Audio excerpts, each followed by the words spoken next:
selamat berjumpa dengan saya Nima Deryati, pengawas TK Kota Denpasar. Kali ini saya akan berbagi dengan Ibu Guru TK, khususnya Guru TK di sekolah binaan saya. Semoga ibu-ibu dalam keadaan sehat dan tetap bersemangat. Materi kali ini saya akan share yaitu penilaian perkembangan anak selama belajar dari rumah atau BDR.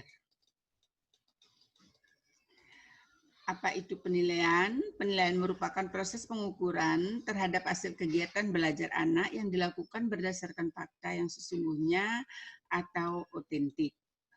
Penilaian harus terukur, berkelanjutan, dan menyeluruh, mencakup pertumbuhan dan perkembangan yang telah dicapai oleh anak selama kurun waktu tertentu, dengan tujuan mengukur tingkat pencapaian kompetensi, baik itu sikap, pengetahuan, keterampilan berdasarkan fakta sesungguhnya.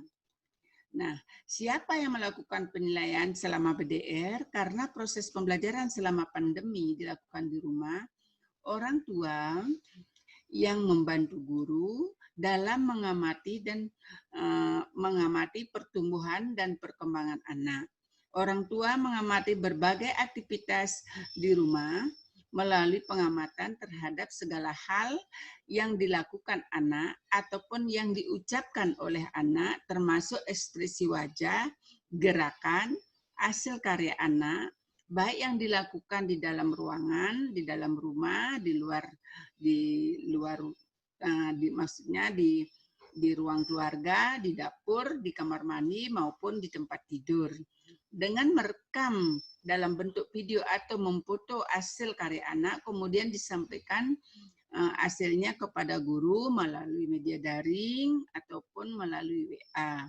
Selain itu, orang tua juga perlu mengamati pertumbuhan fisik anak, seperti mengukur tinggi badan anak, yaitu berat badan anak dan lingkar kepala anak. Kalau orang tua mengalami kesulitan mengakses karena jaringan tidak stabil, orang tua dapat menceritakan kegiatan yang dilakukan oleh anak melalui telepon, langsung kepada guru atau lewat SMS. Nah, guru kemudian melakukan penilaian pengukuran perkembangan belajar anak berdasarkan kiriman video, foto, SMS, atau informasi langsung yang disampaikan melalui telepon. Guru diharapkan segera mencatat perkembangan anak, terutama ketika orang tua melaporkan perkembangan anak secara lisan melalui telepon, biar guru tidak lupa informasi yang disampaikan oleh orang tua siswa. Nah, mengapa kita perlu melakukan penilaian? Nah, untuk mendapatkan informasi tentang perkembangan hasil belajar anak, kemudian guru dan orang tua dapat mengetahui perkembangan belajar anak, apa saja yang sudah bisa anak lakukan atau apa saja yang menjadi kebiasaan anak.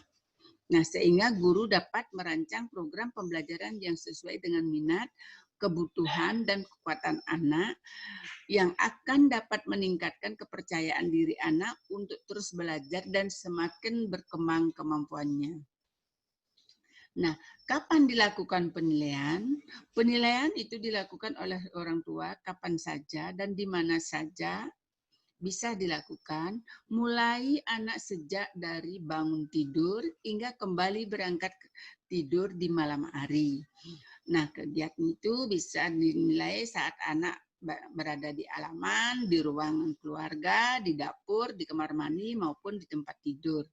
Nah, kemudian guru melakukan penilaian terhadap berbagai informasi yang sudah disampaikan oleh orang tua, kemudian dihubungkan dengan aspek pertumbuhan fisik dan 6 aspek perkembangan anak.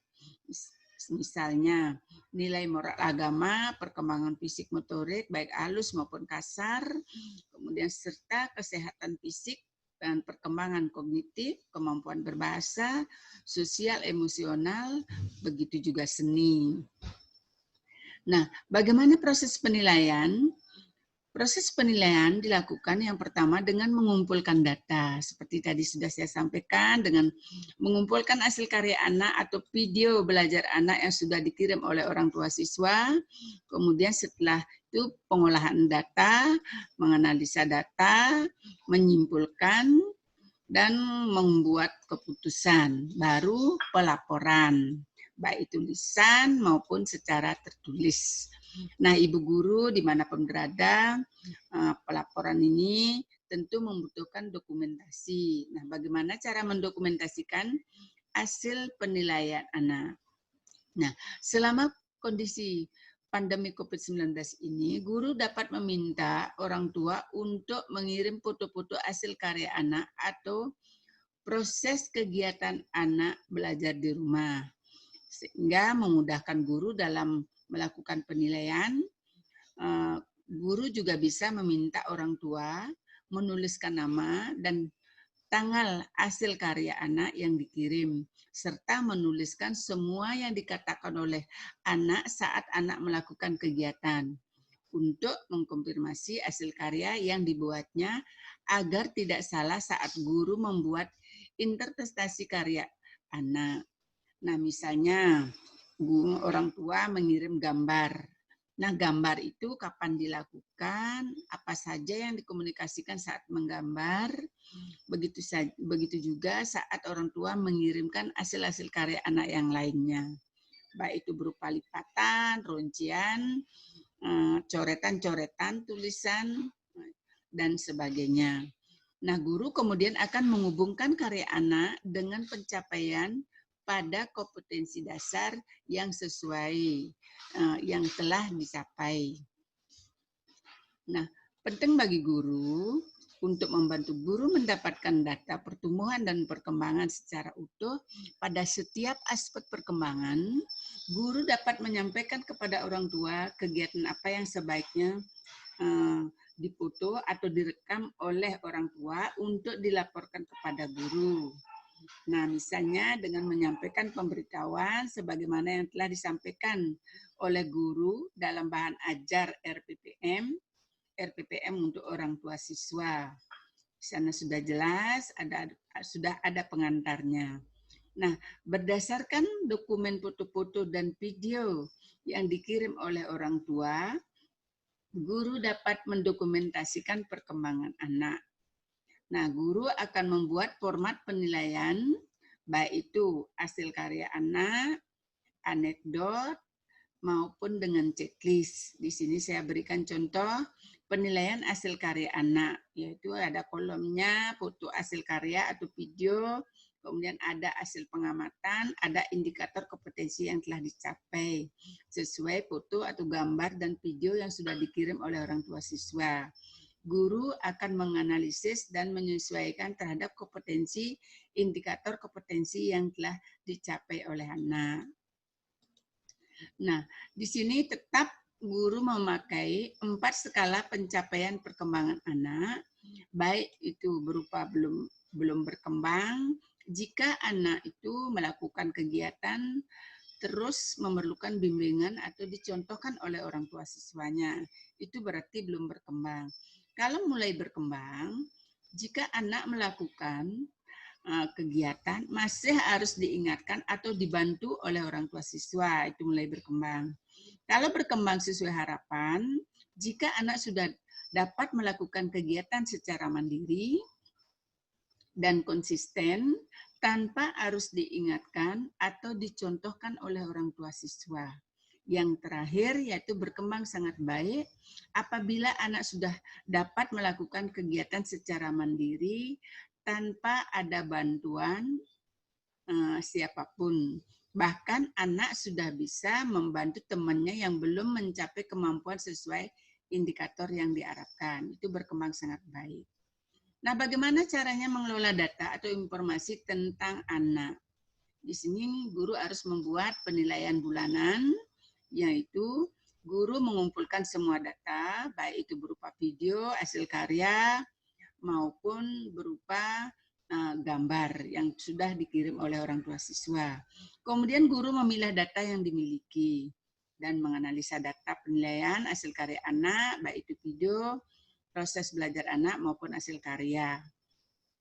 Kemudian mengisi data ke dalam format penilaian perkembangan anak bulanan, yang tadi sudah saya berikan contoh. Kemudian pendokumentasian data yang berupa portofolio. Semua data atau informasi tentang anak disimpan dalam portofolio yang disusun berdasarkan urutan tanggal dan diberikan identitas seperti nama dan kelompok atau usia anak. Nah, karena portofolio merupakan kumpulan data yang diperoleh dari berbagai sumber yang menunjukkan pencapaian perkembangan anak dari waktu ke waktu. Nah, kumpulan data tersebut dapat berupa foto hasil karya anak, rekaman suara, atau video kegiatan anak, dan lain-lain. Portofolio anak dapat disimpan dalam wadah yang disesuaikan dengan kebutuhan. Dalam masa pandemi, guru perlu menyimpan seluruh data pertumbuhan dan perkembangan anak ini di laptop dalam satu folder penilaian yang menyiapkan satu folder tersendiri untuk setiap anak sehingga guru mudah dalam mencarinya. Nah, apabila guru tidak memiliki laptop, guru dapat menyimpan dokumen atau foto dan video yang dikirim oleh orang tua siswa itu ke dalam email milik sekolah sehingga seluruh dokumen tetap tersimpan dengan baik dan dapat ditemukan ketika dibutuhkan. Itu dia hebatnya. Data atau informasi anak tersebut perlu diolah untuk dianalisis agar guru dapat mengetahui arah perkembangan anak. Pengolahan data dapat dilakukan secara berkala, mingguan, atau bulanan. Dalam melihat arah perkembangan pencapaian hasil belajar anak, guru perlu memastikan bahwa anak berada pada capaian perkembangan yang benar. Baik belum berkembang, mulai berkembang, berkembang sesuai harapan, berkembang sangat baik. Oleh karena itu, guru perlu sekali menguasai indikator perkembangan setiap usia anak. Nah, cara pengisian format penilaian perkembangan bulanan. Di sini ada satu format untuk 1 bulan.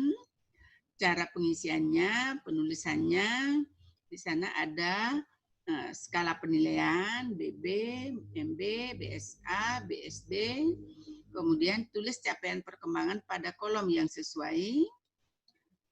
Di sana ini seperti ini contohnya sudah saya berikan, umpamanya ini kompilasi data bulanan, nama anak, ada bulannya, ada lingkup perkembangan kolom pertama, kemudian kolom kedua ada kompetensi yang ingin dicapai atau indikator yang ingin dicapai, kemudian ada kolom minggu 1, minggu 2, minggu 3, minggu 4. Itu ada. Karena 1 minggu ada 1 bulan ada 4 minggu, kemudian yang terakhir ada hasil akhir daripada bulan. Tuh. Nah, cara pengisian format penilaian perkembangan semesteran. Format semesteran, untuk mendapatkan hasil penilaian 1 semester, guru dapat memasukkan capaian akhir bulan pada format bulanan untuk setiap bulan dalam 1 semester. Format penilaian akhir semester, ini di bawahnya saya kasih satu format juga untuk beberapa bulan, isi dengan cara menyantumkan simpulan dari capaian perkembangan setiap bulan, yang tadi ada di kolom akhir bulan. Untuk menentukan capaian akhir semester, guru memilih capaian tertinggi yang telah dicapai oleh anak pada setiap akhir bulan. Hasil capaian ini menjadi dasar untuk membuat laporan perkembangan anak pada semester. Seperti ini contohnya.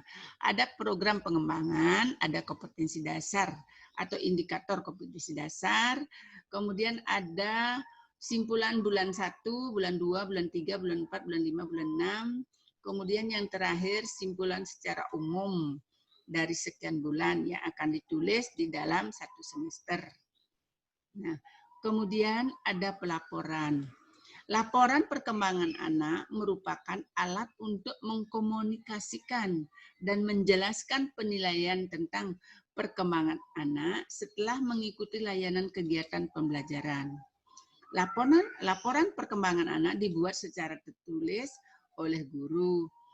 Masa pandemi COVID-19, penyampaian laporan perkembangan anak dapat dilakukan melalui media daring dalam bentuk PDF, lewat email, atau lewat WA orang tua.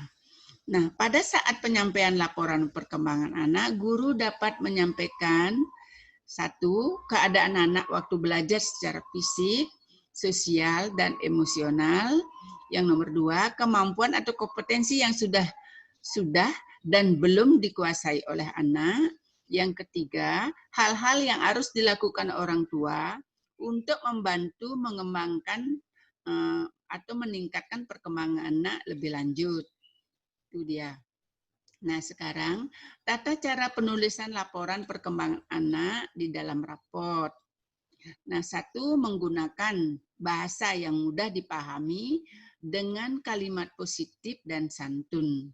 Kemudian memberikan informasi tentang tingkat pencapaian dan perkembangan hasil belajar anak secara nyata, bersumber pada data otentik berdasarkan fakta. Isi laporan menggambarkan kemajuan perkembangan anak yang telah mencapai berkembang sesuai harapan dan berkembang sangat baik di setiap indikator pada kompetensi dasar program pengembangan. Yang keempat, memberikan rekomendasi yang dapat dilakukan orang tua untuk mengembangkan kemampuan anak yang indikator perkembangannya masih dalam belum berkembang dan mulai berkembang. Nah, laporan perkembangan anak ini bersifat personil atau individu yang menggambarkan perilaku anak secara individu. Nah, sebelum menulis raport, guru bisa laporan anak ini berupa narasi. Sebelumnya, guru akan membuat narasi, rangkuman narasi yang akan ditulis di dalam raport. Yang berisi narasi itu adalah kekuatan dan rekomendasi. Kalau kekuatan menggambarkan perkembangan yang telah tercapai atau dikuasai dengan baik oleh anak, baik secara umum atau normal, secara khusus atau spesifik maupun secara istimewa. Kalau rekomendasi itu adalah berupa saran atau anjuran untuk meningkatkan atau mengubah perilaku anak yang belum tercapai, atau baik secara umum maupun secara spesifik. Yang tadi sudah sampaikan, mengubah perilaku anak yang belum berkembang ataupun yang mulai berkembang agar itu ditingkatkan. Nah, kemudian laporan perkembangan anak semester tahun ajaran 2020-2021, ini contoh loh saya kasih. Ada nama anak, ada tanggal lahir, ada pendahuluan. Nah, bisa dikasih pendahuluan sedikit. Mengikuti perkembangan Anda pada awal tahun ajaran baru ini sungguh merupakan pengalaman yang menyenangkan. Kemandirian Anda semakin tampak ketika bermain. Ananda terlihat bersemangat dan ceria dalam melakukan kegiatan mainnya di rumah. Itu bisa ditulis dalam pendahuluan. Pada perkembangan nilai agama dan moral, Ananda, namanya disebutkan di sini, saya sebutkan namanya Riyati, memiliki perilaku keagamaan dan moral yang berkembang sesuai dengan harapan. Ia menunjukkan perilaku yang mempercayai Tuhan melalui ciptaannya. Ketika orang tua bertanya tentang siapa pencipta tanaman dan binatang yang ada di lingkungan rumah, Ananda dapat mengatakan bahwa Tuhan adalah penciptanya. Ananda mampu memimpin doa sebagai ungkapan syukur pada Tuhan. Itu dia. Nah, perilaku moral yang berkembang sesuai dengan harapan ditunjukkan dengan perilaku jujur dan menunjukkan perilaku sopan dalam perbuatan, serta menghargai teman bermainnya atau orang tua. Itu perkembangan nilai moralnya. Begitu juga perkembangan fisik motorik. Kemudian ada perkembangan kognitif, ada perkembangan bahasa, begitu juga perkembangan sosial emosional dan seni. Di sini saya sudah tuliskan contoh. Nah, yang terakhir ada penutup. Pada saat penutup kita tuliskan, pada umumnya pencapaian perkembangan Ananda hingga akhir semester ini berkembang sesuai harapan. Ananda dapat diberikan stimulasi dengan kegiatan main di rumah dan mengembangkan kemampuan keaksaraan Ananda lebih baik. Itu penutupnya. Ya. Nah, sekian dan terima kasih. Itu yang bisa saya sampaikan. Semoga bermanfaat dan tetap bersemangat.